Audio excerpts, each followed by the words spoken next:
Saya narik angkot dari tahun 90. Kalau zaman dulu kan memang orang hajatan, hiburan yang murah meriah itu layar tancap. Setiap dari perjalanan dari Pamulang 2 ke Ciputat, kita pasti ngelewatin gang-gang, pasti ada janur, pasti ada film tuh.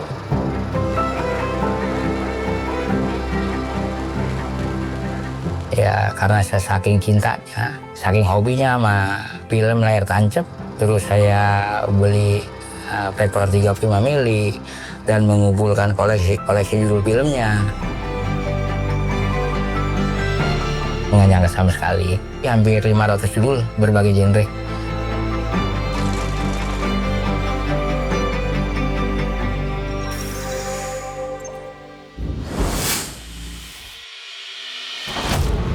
Nama saya Nurian, saya kolektor film 35 mili. Saya asli di sini Pamulang, Pondok Benda. Dari masih kecil lah saya hobi layar tancap. 12 tahun atau 13 tahunan SD mungkin saya.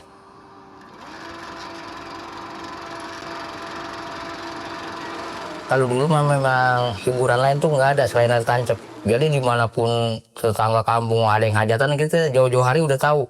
2-3 hari sebelumnya kita udah tahu semua. Di sana ada film, di kampung sana ada film.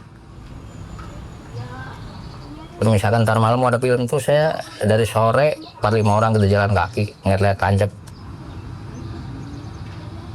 Kadang kita perjalanan nih sekitar 1,5 jam. Jadi pas sampai di sana, biar kita kebagi tempat duduk.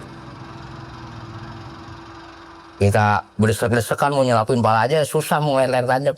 Pas ada adegan yang lucu atau adegan yang silat tuh yang seru-seru, kita bisa tahu-tahu bisa sorak-sorak. Jadi antusias banget. Kalau pulang kayak kadang-kadang sampai pagi, jadi tidurnya kurang. Jadi kita di sekolah ceritanya layar tancap aja, yang semalam kita tonton tuh pasti kita cerita tentang layar tancap di sekolah.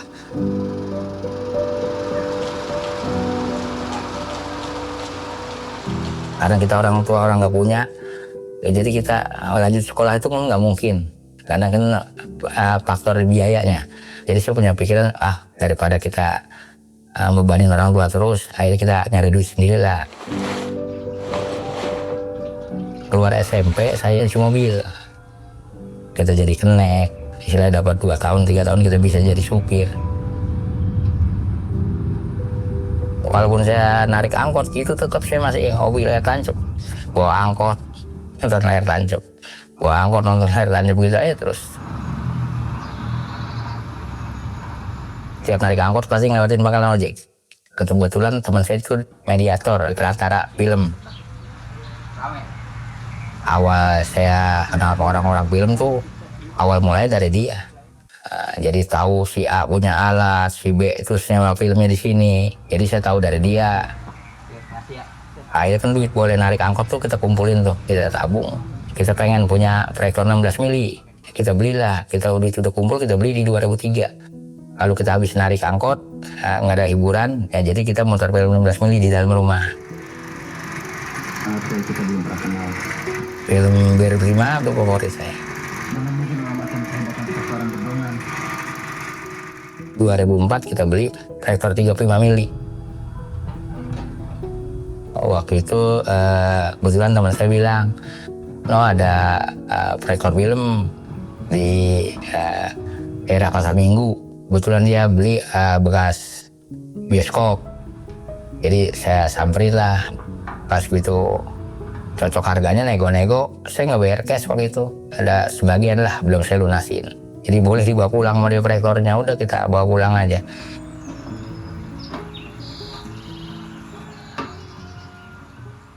Kita di rumah belajar sendiri aja. Nah, kita belajar masang bisa, belajar segala macam ya, kita sehari 2 hari, besoknya begitu lagi, besok lagi ya. Dapat sebulan kita udah bisa masang bisa film. Tahun berikutnya boleh hasil nanti kita kumpulin uangnya. Akhirnya kebelilah bangsa 5 judul film. Ada film nasional, ada 3, ada film Mandarinnya, ada 1, ada film baratnya. Karena kita hobi awalnya, berdasarkan hobi. Dan hobi itu yang benar-benar di hati saya istilahnya jangan jadi penonton lah, jadi pemain. Dengan seiring berjalannya waktu, saya kumplitin, ada soundnya, ada layarnya, flavornya udah oke, udah siap main, baru mereka bisa nangkap layar tancap.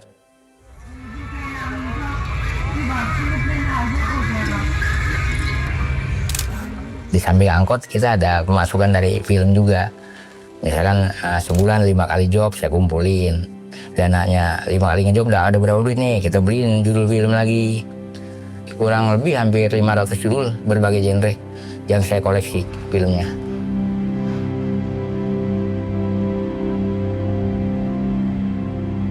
Lalu anak istri sih awal-awal saya punya layar tancap, satu pun nggak ada yang dukung sama sekali.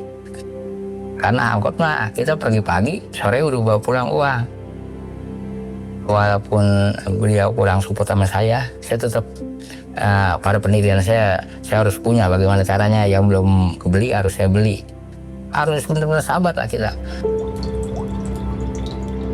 Kadang-kadang film lengket, kita kasih cairan, bahan kimianya. Nah itu kita harus bersihin.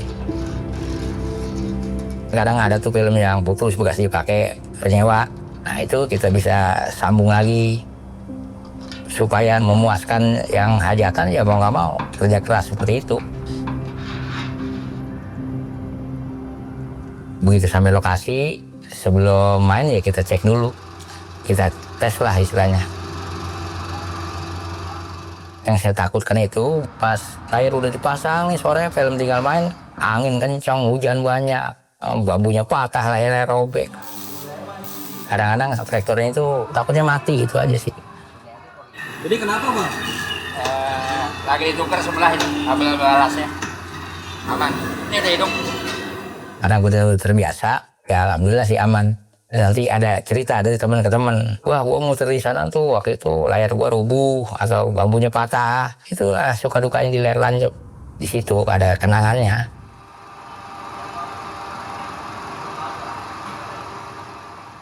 Saya sih nggak nyangka kalau saya sekarang istilahnya jadi pengusaha layar tancap, terus film sebanyak ini, ya nggak nyangka sama sekali.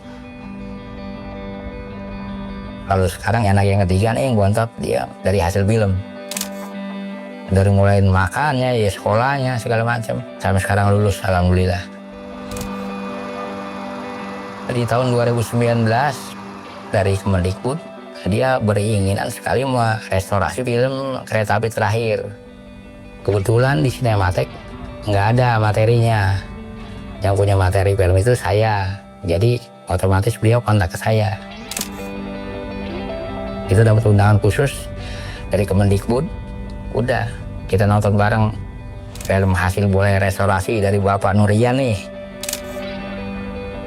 Ya banyak lah orang-orang film dari Kemendikbud, entah itu dari produser filmnya, entah itu dari kantor Cinematek. Itu banyak yang kenal saya juga, alhamdulillah.